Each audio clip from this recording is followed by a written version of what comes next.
Hello and welcome to It's About Youth with me, Xuan. 2024 was the hottest year on record, with global average temperatures reaching 1.55 degrees Celsius above pre-industrial levels. Now, as the planet heats up, youth are expected to inherit a world that's facing extreme weather, biodiversity loss, and an uncertain future. With so much at stake, what can they do, how can they contribute and make a real impact towards climate action? Joining me on the show to discuss this further is Dr. Jason Hon, Head of Conservation of Peninsular Malaysia and Conservation Science at WWF-Malaysia, as well as Chok Xuan. She's the co-director of the storytelling track at YUFE's United for Earth. Welcome to the show, both of you. Thank you very much. Thank you for having us. Thank you for joining me.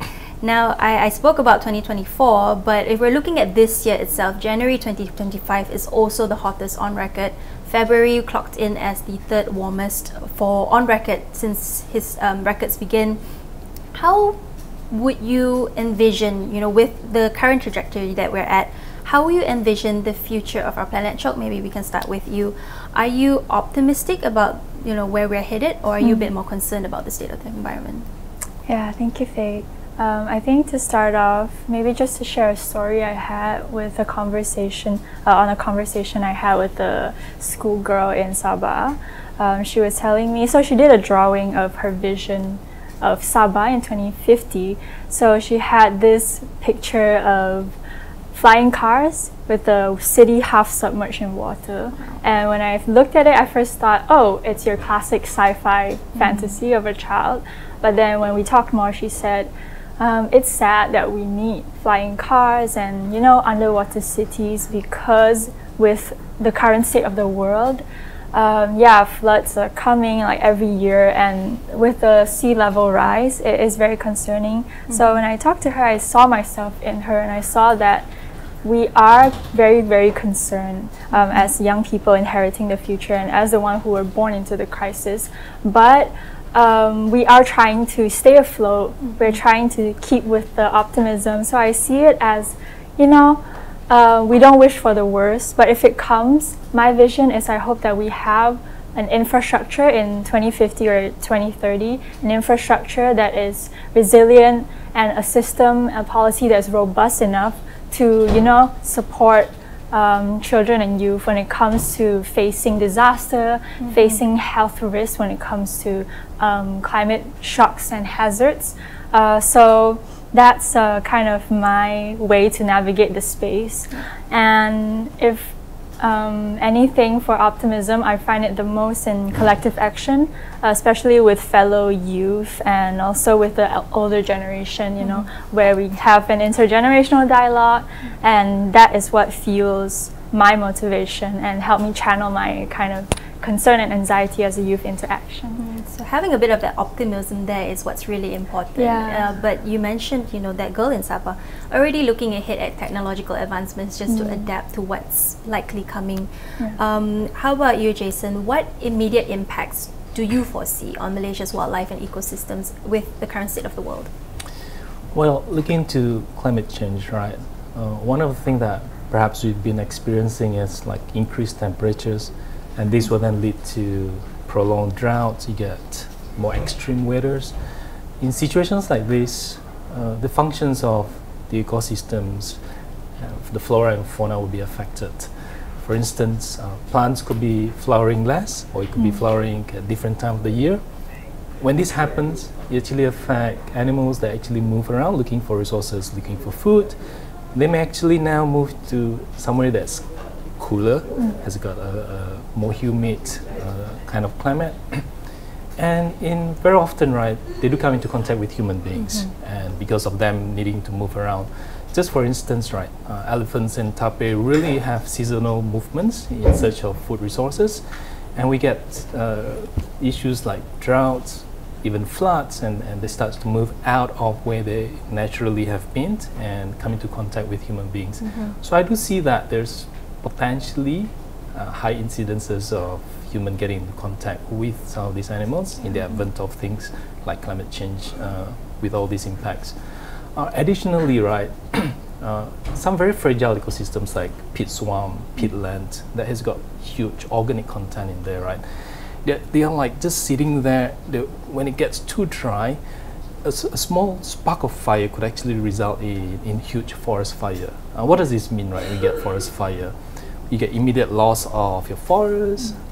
Species or wildlife that are actually living in there would then be affected or even die, right? So we have experienced that. I think more recent case like in Malaysia, 2024, as recent as that, we do get huge forest fire in the peat area, and this has affected the livelihood of many people who actually depend on these areas.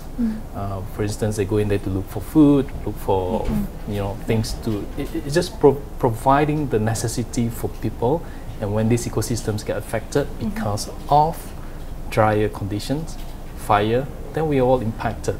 Yeah. So these are some of the examples that are very close at heart to Malaysians that really happen to us. And even if the forest fires aren't directly impacting or aren't near us, I think a lot of Malaysians can relate to haze. Of course. The lower quality of air. Yeah. Thanks for painting that bigger picture, But I think a lot of people don't quite see the domino effect, or rather the circle of life, and how one forest fire can bring so many different consequences. Yeah. How would you assess then Malaysia's current conservation efforts, particularly in the face of the climate crisis? What kind of key initiatives do you think have seen the most promise? For myself, maybe I'll just speak from the angle of, say I pick a species that we work on, a Malayan tiger, for instance, right? I think Malaysians and the government has done tremendous in terms of what we want to do in serving the Malayan tiger. We know that the habitat is being affected, the food sources are depleting, they're not getting enough safe areas to actually live in. But Malaysia come up with this what we call Malaysia Tiger Crisis Action Plan, and with this then we have a holistic approach to actually address the impact of how the environment are slowly deteriorating because of it could be climate change or it can be anything, right? And this is a work together with Perhelitan and government to see how we can actually tackle the crisis for tiger. Now, the number is actually quite low right now. It's less than 150. We need a lot of actions to come together to deal with this. The other bit that we work together in terms of conservation efforts is everybody needs to come together and to build an alliance. Like, for instance, all the NGOs, civil societies, even the public come together, form an alliance to actually work on this. Things could get better only if we come and work together, address this. And I think it's a point where we acknowledge that climate change could actually be impactful on a specific species that we so love, which is the Malayan tiger. That's iconic to the country. It's iconic to the country. It's everywhere. It's in the emblem. So maybe this is something that we need to actually do that. And I would think, in general, we do acknowledge what is affecting the tigers and our conservation efforts. We're actually pumping our efforts. And we need to actually increase that for the years to come. And if we're even looking at Nepal, we can see that it's not impossible to reverse those numbers. Of course. There are success stories out there. Chok, how about you? What kind of initiatives do you think, from your opinion and your observations, what initiatives has Malaysia rolled out that show the most promise?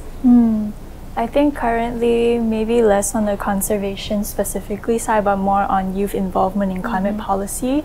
Yeah, I think that's a way to have a conversation with concern and also youth with their perspective and learnings.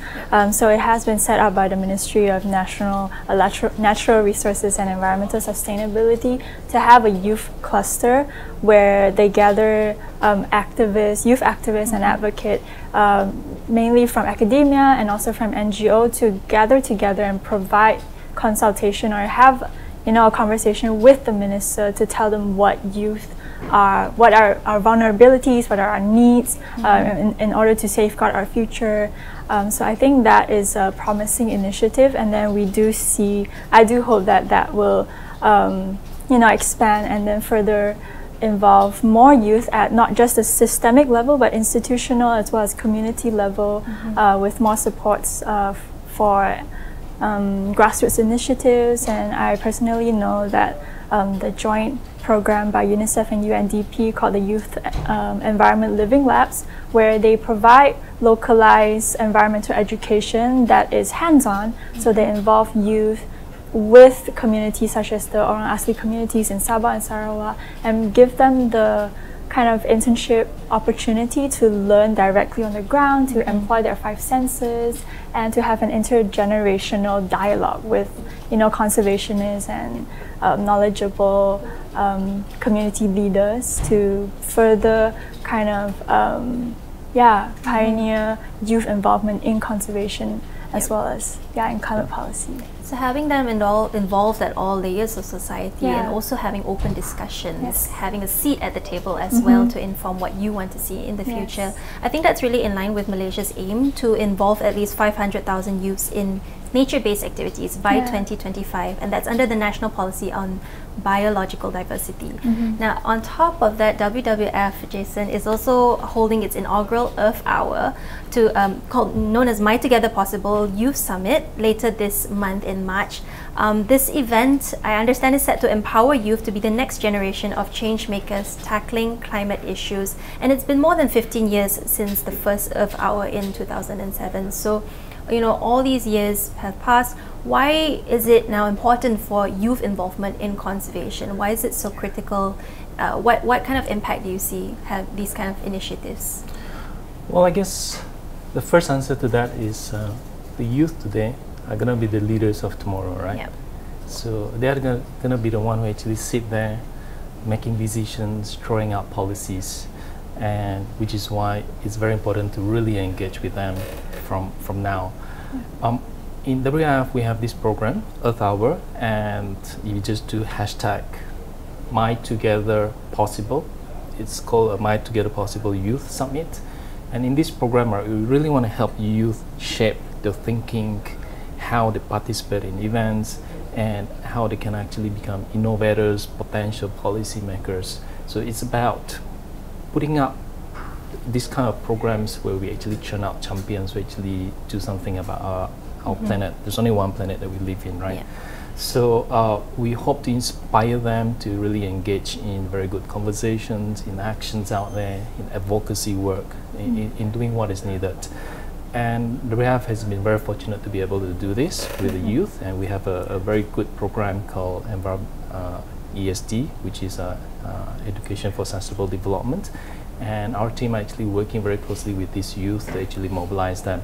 And we wanted to really empower them in building up these skills so that they know how to actually articulate the point and bring this forward. So thank you so much for actually mentioning this, and we really hope that a lot more youth would actually come and participate in these events. Yeah, it's a great initiative there to get more youth involved, but I think pulling them out of the house in the first place, getting them off their screens, as many would stereotypically associate them with, that seems to be a challenge. Chok, from your opinion, why is it so crucial for young people such as yourself to care about and engage in these issues? Yeah, I think this is ultimately a health issue, and because nature provides us ecosystem services like clean air, and then it even helps with heat regulation as we combat with heat waves. And then it's also a great place for us to regulate our emotional, mental system. So we go out, and then youth would like to put it like, go out and touch grass, they would say, you know. So you go out and you connect with nature, take time off your screen. And I think ultimately the goal of this is to reculture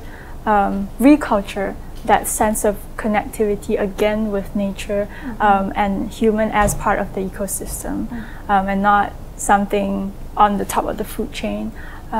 So yeah, I think for me, I hope to see like less, say, human superiority, where we think like this is a place where we can exploit, get resources, but instead I think humans are, and especially youth coming up, we are not just capable of exploitation and violence, but also we have so much kind of skills and that sort of ability to cultivate and new ideas, to bond and then engage and then learn from nature.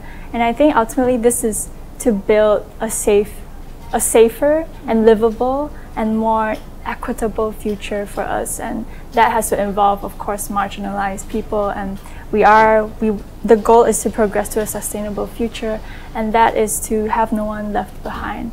And so I think youth right now, seeing the limited opportunities for us to voice out our opinions, especially also get practical experiences within conservation or either climate or environmental space, we need to be included. And then that is when we have a stake in what we want to demand or what we see as crucial to safeguard this future, not just for us, but also to pass on to upcoming generation. And ultimately, this is something that youth also, like Youth United for Earth, also advocate strongly for, is to have intergenerational justice. Remembering that there's another generation coming with us. Yes, Jason. So I just want to add this, right?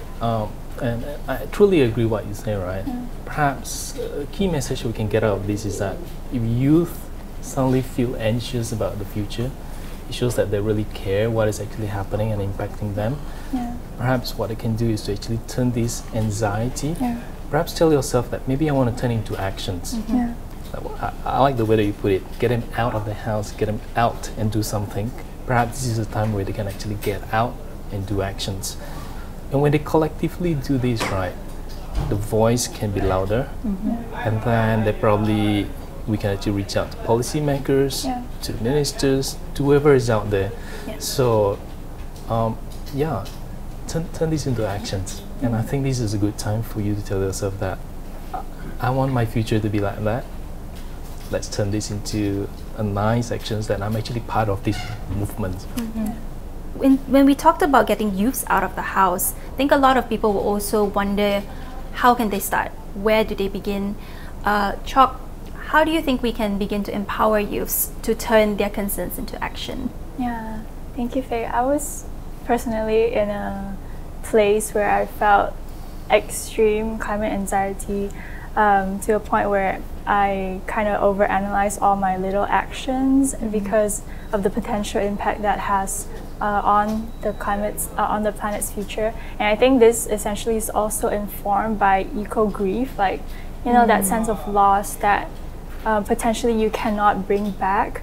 So that sense of distress that you see not just by your eyes but also all across the world on media. Environmental losses and degradation that seems to need so much action to bring back. But I think what we try to do at Youth United for Earth, for youth, is we, so our theory, our model of change consists of 3 pillars. So it essentially covers storytelling. So storytelling is a part that touches the heart, You don't just want to impose, but you want to reach out to the consciousness of young people and show them that these are the struggles that you've went through and this is how they are doing right now. So we cover stories about local youth champion and their initiatives to show kind of a sense of community that we were there and we have successfully channeled our anxiety into actions. And then the second pillar is on advocacy, where we built a platform for youth to voice their concern. And one of the initiatives that we did was we had a template of a letter to your MP, so you can always build on that letter to send it to your MP, voice out your concern. And one of the most successful and impressionable initiative I was involved in is to call for the ban of the development of the Pangkor Island Airport, and that was successfully overturned, meaning like it was not built. And then from that you felt the sense of collective action that brings optimism, and that kind of holds back your anxiety because you see avenues to channel your anxiety and just have some practical action. And then we also try to involve youth in climate policy by breaking down the terminologies and the jargon in nature, because it seems like such a close space to involve youth, and where we are having our future decided by people who are, have less time on here or who are not seeing our perspective. So we try to do that through climate policy education on our platform. And the third one is through capacity building. So we hold this annual mentorship program where we connect aspiring environmentalists with professionals from the industry, Right. because it's so hard to get green skills capacity building in school or in anywhere else. So we try to fill in those gaps, and hopefully that can come in and then give people somewhere to channel their anxiety into action. Yeah. That's very inspiring, and eco-grief is a term that I'll definitely be taking home Yeah. with me today. Jason, how about you? Where do you think youth can begin? How should we empower them to turn their concern into action? Well, I would say there are, let's put it this way, there are actually opportunities for them to participate in programs. Just an example that we've heard, right? I think for a start, personally, I feel that youth must feel like they want to be part of a change, part of the actions. And organizations like WWF have been working very closely with a lot of other NGOs and societies out there. We really want to actually engage with youth. Again, I mentioned that we see them as future leaders. We really want the voice to be heard. One approach that we do is to really put together programs that we can actually help nurture the leadership skill, help them build network, and then be confident in what they want to say. If I may, then I'll just like to promote our upcoming event, the Earth Hour, which is actually happening soon, 21st of March, right? Which is happening in about a week's time. It'll be good to have them come, participate, see for yourself, be part of the movement, part of that change, and again, change the anxiety into an actions that you can actually be proud of. Yeah, that anxiety though is, I think Chok mentioned it, how when you feel, you start to feel a bit of that fear, you overanalyze all of your actions. You're trying to see the repercussions of it. There's this label of idealism, I think, that's always centered around climate activism.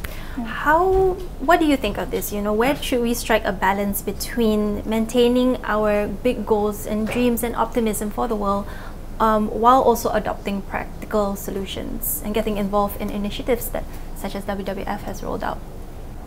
When being labeled idealistic, that is something that I have to carry throughout my kind of journey, especially growing up in a Chinese family where the goal of your life is to have a quote-unquote lucrative career, and that is not something that is conventionally associated with when you work in environment or the climate space.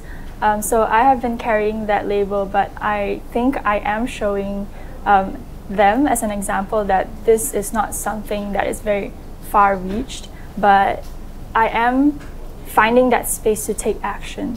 And when we talk about how to strike a balance between idealism and being practical, I think that is ultimately a matter of culture. When we talk about what is practical and what is idealistic, I don't think it's idealistic to demand climate justice and talk about the common but differentiated responsibility from different countries who have contributed differently historically to carbon emission. Hence, the responsibilities have to be nuanced and differentiated.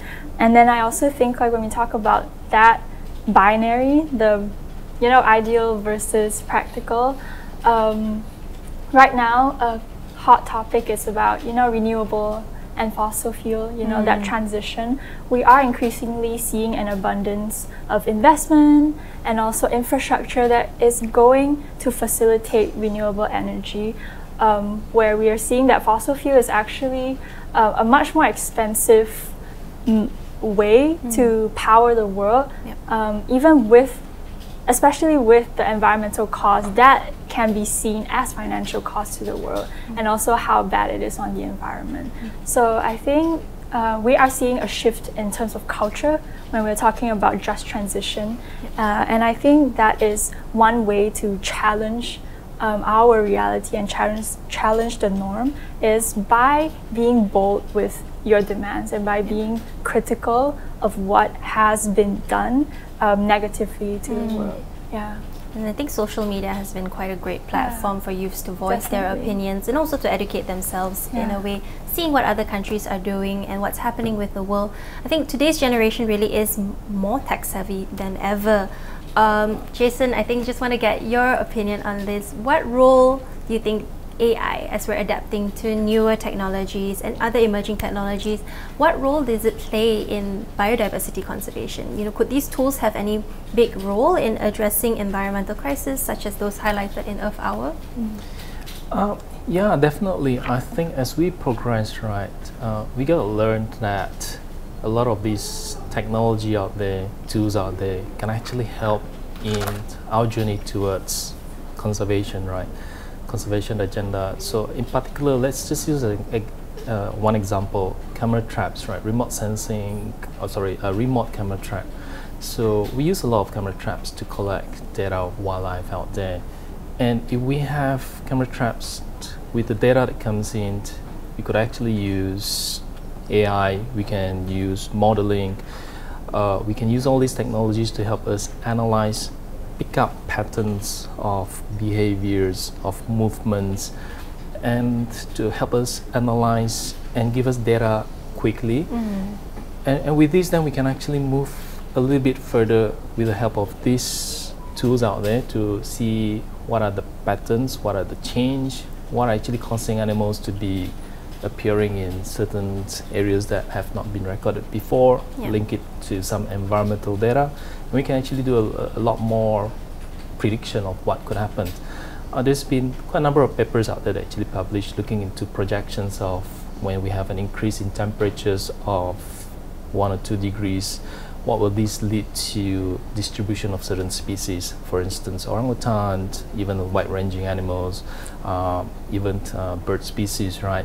And a lot of this has shown that they will then seek refuge in other areas that will be safer for them, that will be more conducive for them. So definitely there's a lot of use in tools and technology that we can actually rely on to help in making good decisions, right? But what is important is we need the fundamentals behind how to actually analyze this data. The second bit is perhaps more relevant to a general public here, is that we could look into citizen science approach, where we can have the global mass of people out there participating in conservation. Now, a lot of us can actually indirectly participate by not being a conservationist or engage in this field. For instance, by just using an app on your phone, you can actually start recording what you see around your neighborhood, in your backyard, or if you go on a hike and you start recording this, and then these are actually very useful information that can actually go back to any organizations who actually want to analyze this information. And I think citizen science movements could actually help a lot in our understanding of, you know, species movements, distribution and stuff. Just a very simple example where a lot of records of tigers that roam into villages were all shared through telecommunications, through social media, right? You could actually use this information to a different angle to help save the animal. And I think there's a lot of promise in the use of technology and AI for this. So definitely I think there's a big role technology can do, even help us to monitor very remote area and get information that we do not have access to. Also, as a reminder that everybody has a role to play here in our planet. We only have one planet, as you said. Unfortunately, that's all the time that we have, but thank you so much to both of you for sharing your insights today. I've been speaking to Dr. Jason Hon from WWF-Malaysia, as well as Chok Xuan from Youth United for Earth. This has been It's About Youth with me, Xuan. Thank you for watching and see you next time.